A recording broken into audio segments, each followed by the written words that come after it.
श्री शिवाय नमस्तुभ्यम दोस्तों। जैसा कि दोस्तों आप सब जानते हो, कल है गुरुवार का दिन और गुरुवार के दिन पड़ रही है तृतीया तिथि। बस दोस्तों, आपको गौ माता को एक ऐसी चीज़ चुपचाप खिला देनी है गुरुवार के दिन, जिसे खिलाने से दोस्तों आपका पूरा परिवार खुश रहेगा। आपके जीवन में कभी धन की कमी नहीं होगी। माता लक्ष्मी आपके घर में वास करेगी। साथ ही आपकी जो भी मनोकामना होगी ना, वो मनोकामना आपकी पूर्ण हो जाएगी। इस उपाय को आपको लगातार 7 गुरुवार करना है। यदि आप इस उपाय को करते हो तो जो भी आपकी मनोकामना होगी अवश्य ही पूर्ण हो जाएगी। पूज्य गुरु जी कथा को सुनकर उपाय को अच्छे से समझाने का प्रयास करेंगे। तो आइए दोस्तों जानते हैं उपाय कैसे करना है। दोस्तों सबसे पहला जो उपाय है, गौ माता को कोई चीज़ आपको ऐसी खिलानी है। इसके लिए आपको लेना है 1 कटोरी दाल, जो चने की दाल होती है ना, वो आपको लेनी है। साथ ही आपको लेना है 1 गुड़ का टुकड़ा। अब पूरी जो कटोरी होगी ना आपके पास, मीडियम साइज की कटोरी ले लीजिए, उसे पूरी चने की दाल से भर लीजिए। उसके ऊपर आप रख दीजिए गुड़ का टुकड़ा। अब इस कटोरी को लेकर चले जाइए जहाँ भी आपके घर के आस गौशाला हो, तो वहाँ पर आप चले जाइए और वहाँ पर आपको ये चने की दाल और गुड़ का टुकड़ा आपको गाय को खिला देना है। दोस्तों गुड़ का टुकड़ा जो आप लोगे ना, थोड़ा सा बड़ा लेना, छोटा टुकड़ा आप मत लेना।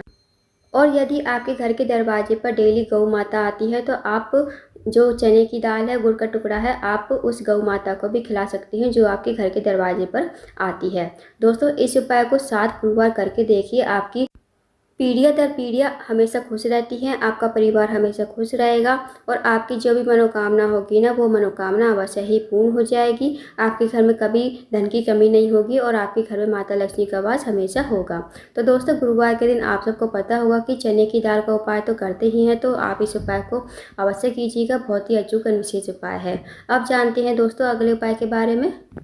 दोस्तों अगला जो उपाय है, अगर आपके जीवन में धन की कमी है, पैसों की तंगी है, या फिर आर्थिक तंगी से बहुत ज़्यादा परेशान हो, या फिर आपके घर में माता लक्ष्मी का वास नहीं है, माता लक्ष्मी आपसे रूठी हुई है, तो इस उपाय को अवश्य कीजिए। इस उपाय को करने के लिए सबसे पहले आपको लेनी है खड़ी हल्दी। खड़ी हल्दी होती है ना, साबुत हल्दी, उसे आप पीस लीजिए, उसका पाउडर बना लीजिए। साथ ही आपको लेना है 1 लोटा जल तांबे के पात्र में।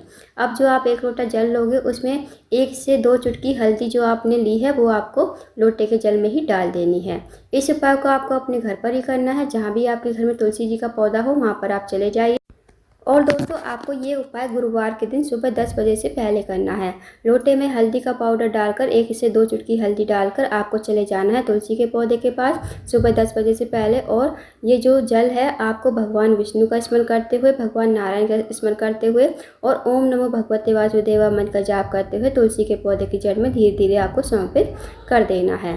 फिर आपको माता लक्ष्मी से, भगवान नारायण से प्रार्थना कर लेनी है। जो भी आपके जीवन में धन की समस्या है या फिर माता लक्ष्मी का वास नहीं है, हे नारायण भगवान हमारे घर में माता लक्ष्मी का वास हो, हमारे जीवन में कभी धन की कमी ना हो, तो आपको ऐसी प्रार्थना विनती कर लेनी है। बस आपको एक छोटा सा उपाय करना है। इस उपाय को अवश्य कीजिएगा। गुरुवार के दिन करने वाला बहुत ही अचूक और विशेष उपाय है। इस उपाय को करने से कभी आपके घर में धन की कमी नहीं होगी। माता लक्ष्मी हमेशा आपके घर में वास करेगी। तो दोस्तों आप जानते हैं अगले उपाय के बारे में। दोस्तों अगला जो उपाय है वो है रोग मुक्ति के लिए। यदि आपके घर में कोई व्यक्ति काफ़ी दिनों से बीमार पड़ा है, उसकी जो बीमारी है दूर होने का नाम नहीं ले रही है, तो आप इस उपाय को अवश्य कीजिए। इस उपाय को करने के लिए आपको लेना है 1 धतूरा। साथ ही आपको लेनी है पिसी हुई हल्दी। दोस्तों हो सके तो साबुत हल्दी लेना और उसे पीस लेना और उसका पेस्ट बनाकर आपको 1 कटोरी में डाल देना है। और जो आपके पास धतूरा है ना, इसे आप अच्छी तरह हल्दी में रंग लीजिए ताकि इसका जो ग्रीन ग्रीन पोर्शन है ना, वो पीला कलर का हो जाए। फिर आपको इस उपाय को सुबह कर सकते हो या फिर शाम के समय प्रदोष काल में 5:30 से 7 के बीच में आप इस उपाय को कर लीजिए। अब आपको इस धतूरे को हल्दी में रंग कर लेकर जाना है शिव जी के मंदिर में। जहाँ भी आपके घर के आसपास मंदिर हो, वहाँ पर आप चले जाइए और वहाँ पर पहुँचकर सबसे पहले आपको उत्तर की तरफ मुँह करके खड़ा होना है। और ये जो धतूरा है, आपको ये शिवलिंग के ऊपर श्री शिवाय नमस्तुभ्यम कहते हुए उस रोगी व्यक्ति का नाम और गोत्र बोलते हुए भगवान से प्रार्थना करते हुए कि जो रोग है, बीमारी है, ठीक हो जाए, उसका नाम और गोत्र बोलते हुए इसे आपको शिवलिंग के ऊपर समर्पित कर देना है। अब जो दोस्तों धतूरे की डंडी का मुख होगा ना, वो आपको माता सरस्वती की तरफ रखना है और जो उसके कांटे वाला पोर्शन होगा वो आपको अपनी तरफ रखना है। तो इस तरह आपको धतूरे को समर्पित करना है। इस उपाय को करके देखिए। जो भी व्यक्ति आपके घर में काफ़ी दिनों से बीमार पड़ा है, उसकी जो बीमारी है धीरे धीरे ठीक होने लगेगी। तो दोस्तों बहुत ही अचूक और विशेष उपाय है। इस उपाय को अवश्य कीजिएगा। अब जानते हैं अगले उपाय के बारे में। दोस्तों अगला जो उपाय है वो भी है रोग मुक्ति के लिए। यदि आपके घर में कोई व्यक्ति काफ़ी दिनों से बीमार पड़ा है, उसे बीपी, शुगर, थायराइड या फिर कैंसर जैसी बड़ी बीमारी हो गई है, या फिर आपके घर का जो भी सदस्य है बीमार पड़ा है, उसकी जो बीमारी है ठीक होने का नाम नहीं ले रही है, तो आप इस उपाय को भी करके देखिएगा। इस उपाय को करने के लिए सबसे पहले आपको लेनी है थोड़ी सी हल्दी आपको लेनी है। हो सके तो दोस्तों आप साबुत हल्दी लेना और उसे आप पीस लेना। और साथ ही आपको लेनी है 5 हल्दी की गांठ। साथ ही दोस्तों आपको लेने हैं 2 दीपक तैयार करने हैं। दो दीपक आप लंबी बाती के घी के दीपक आपको तैयार करने हैं। आप जो दीपक लोगे ना वो आपको मिट्टी के ही दीपक लेने हैं। साथ ही आपको लेना है थोड़ा सा कुमकुम।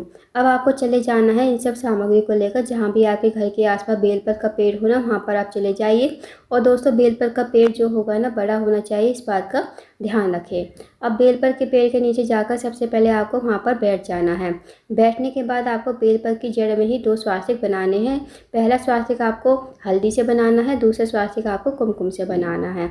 उसके बाद जो दीपक हैं आपके पास, वो दीपक आपको प्रज्वलित करने हैं श्री शिवाय नमस्तुभ्यम कहते हुए। दोनों दीपक को आपको प्रज्वलित करने के बाद एक दीपक आपको पहले स्वास्तिक के ऊपर और दूसरा दीपक दूसरे स्वास्तिक के ऊपर रख देना है। उसके बाद जो आपके पास 5 हल्दी की गांठें हैं ना, वो आपको वहीं पर पेड़ की जड़ में एक एक करके रख देनी है। माता सती का स्मरण करते हुए और भगवान भोलेनाथ का स्मरण करते हुए आपको हल्दी की गांठें वहीं पर रख देनी है।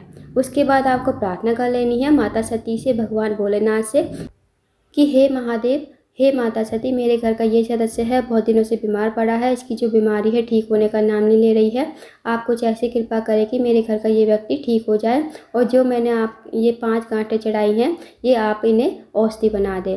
फिर आपको ये जो 5 हल्दी की गांठ है ये आपको वहाँ से उठाकर ले आनी है।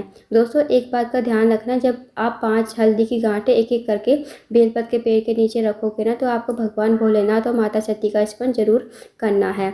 फिर आप 5 हल्दी की गांठों को अपने घर पर लाकर, जहाँ भी आपके घर में हल्दी का डिब्बा है, जहाँ भी आप हल्दी रखते हो उसी डिब्बे में आप रख दीजिए इन 5 हल्दी की गांठों को।